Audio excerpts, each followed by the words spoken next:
Mereka yang aktif sebagai peserta BPJS tenaga kerja, ketika memang mereka di PHK, mereka berhak mendapatkan ya upah 6 bulan sebesar 60%. Dari gajinya dia? Dari gaji terakhirnya dia. Ya. Itu kita udah siapkan.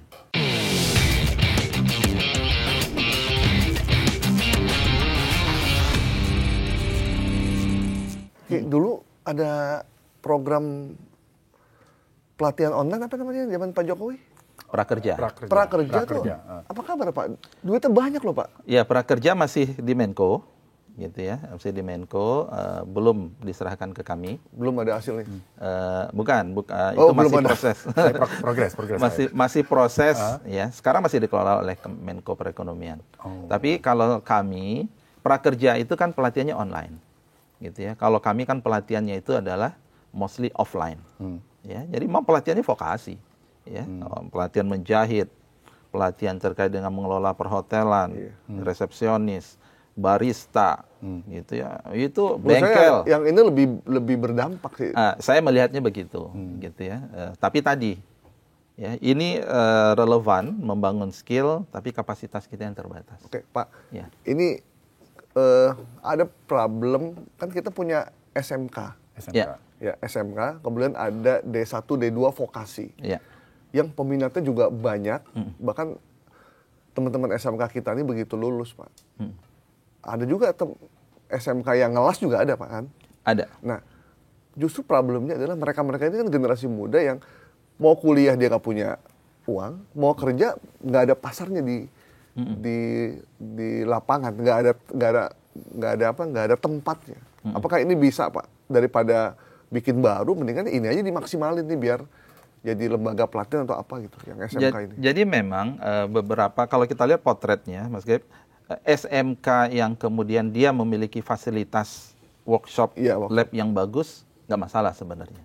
Bahkan sekarang yang mereka-mereka ini yang sekarang banyak dikirim ke Jepang itu, ke Korea. Nah, masih banyak SMK yang kemudian mereka memang punya keterbatasan dari segi fasilitas. Nah, kita sudah ada MOU dengan Kementerian Dasar Pendidikan Menengah, Dasmen, gitu ya. Kami malah menawarkan, silakan manfaatkan balai kami, gitu ya. Jadi instruktur boleh, mereka punya guru juga pasti capable, bawa silakan siswanya ke balai kami. Karena tadi isu kita itu kan sebenarnya adalah ya kelas-kelas kecil yang memang itu peraturannya nggak bisa kita bikin pelatihan las satu kelas itu 1.000 orang nggak mungkin gitu ya.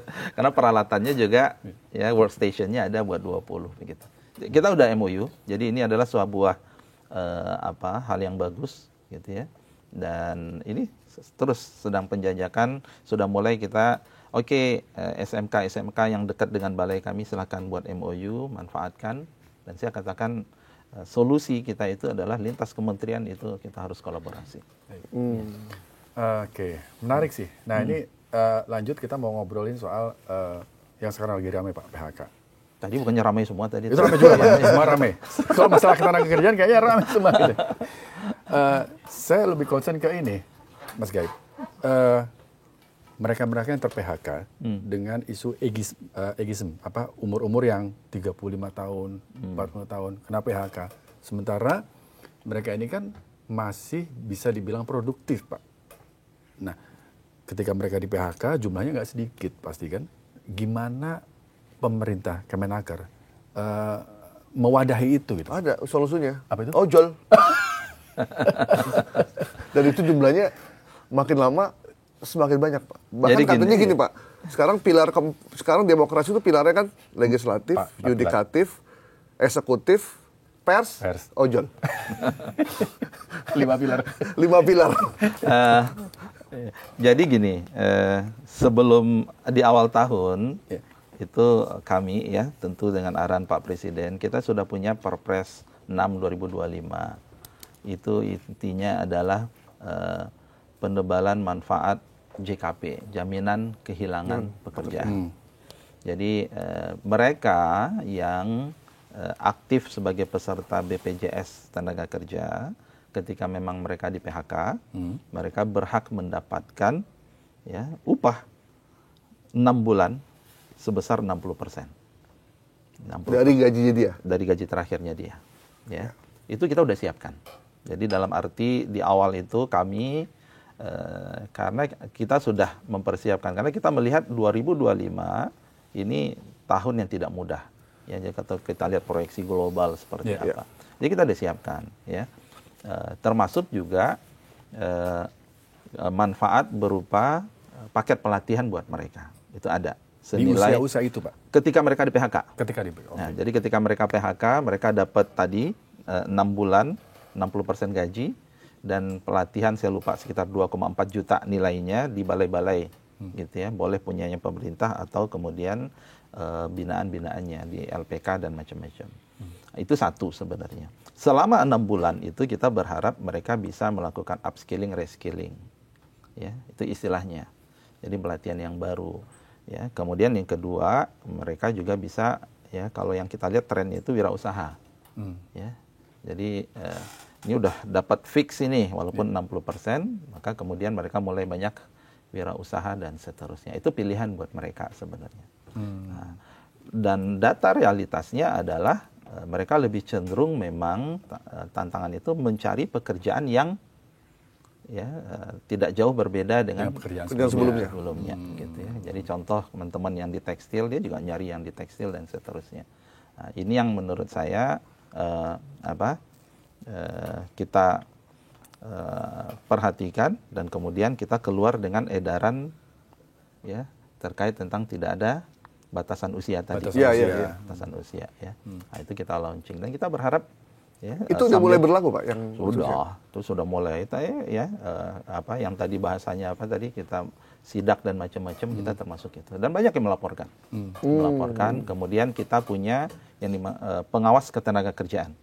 Di pengawas ketenagakerjaan kita itu ada sekitar 1.500, 450 itu langsung kami kelola, 1.000 sekian itu di bawah dinas provinsi.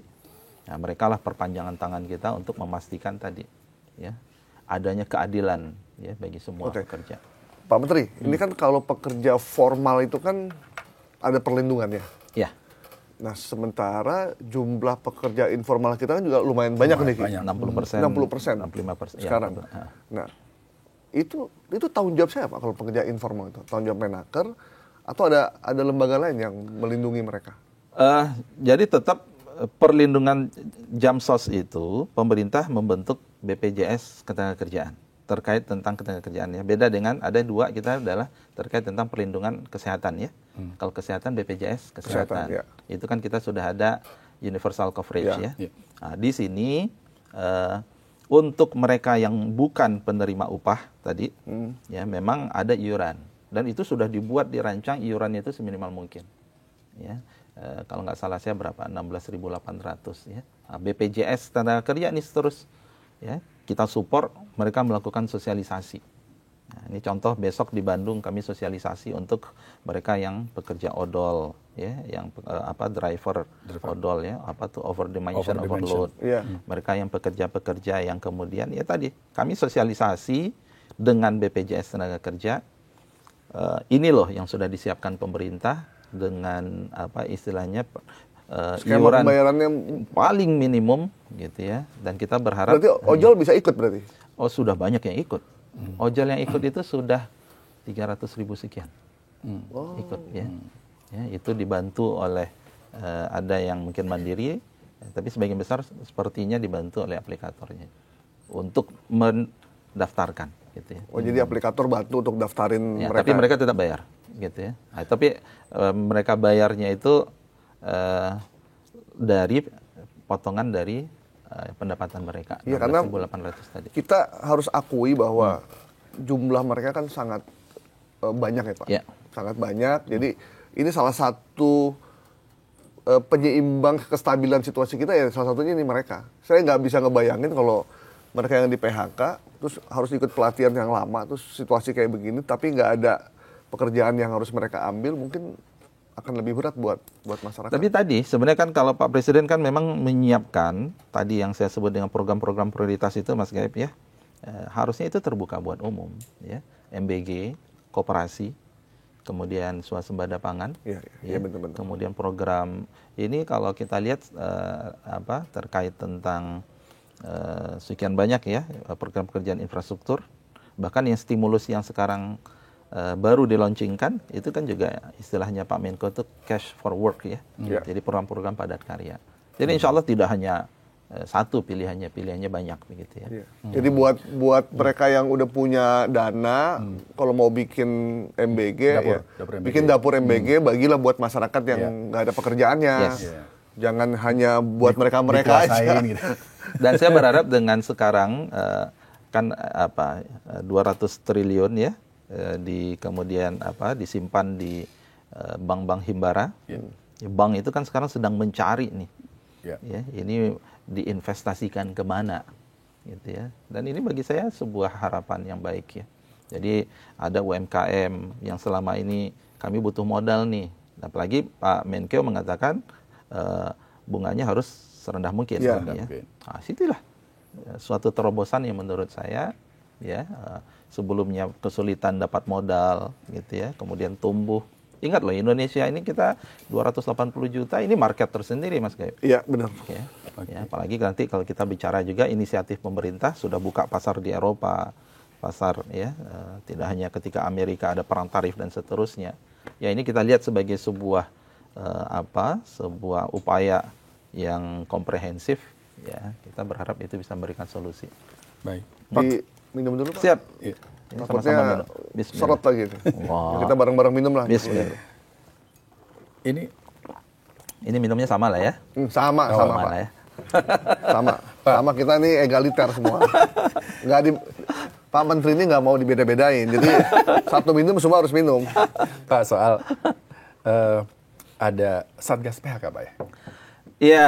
Itu kabarnya gimana Pak? Jadi rumusan terkait dengan tupoksi tim itu kita udah selesai, tinggal launching sebenarnya. Ya, launching itu di Sekretariat Negara. Kita tunggu aja. Ya. Tapi satu hal yang ingin saya sampaikan juga, memang beberapa hal dari Satgas itu sudah kita lakukan juga sebenarnya. Ya kalau sekarang kita sudah lakukan monitoring begitu ya. Ya kemudian sudah ada yang kemudian melakukan kajian-kajian ya, dengan adanya Satgas itu nanti tinggal diintegrasikan aja sebenarnya. Ya, Satgas itu ada di bawah Kemenaker atau dia? Enggak. Kalau Kemenaker enggak Satgas jatuhnya. Ya, berarti kan dia harus di atas ya, levelnya di bawah koordinasi Menko harusnya. Karena melibatkan beberapa kementerian kan. Kalau kebijakan kan PHK bisa aja karena kebijakan terkait dengan perindustrian. Ada karena ilegal impor yang nggak bisa ini. Berarti kan itu harus lintas kementerian. Oke.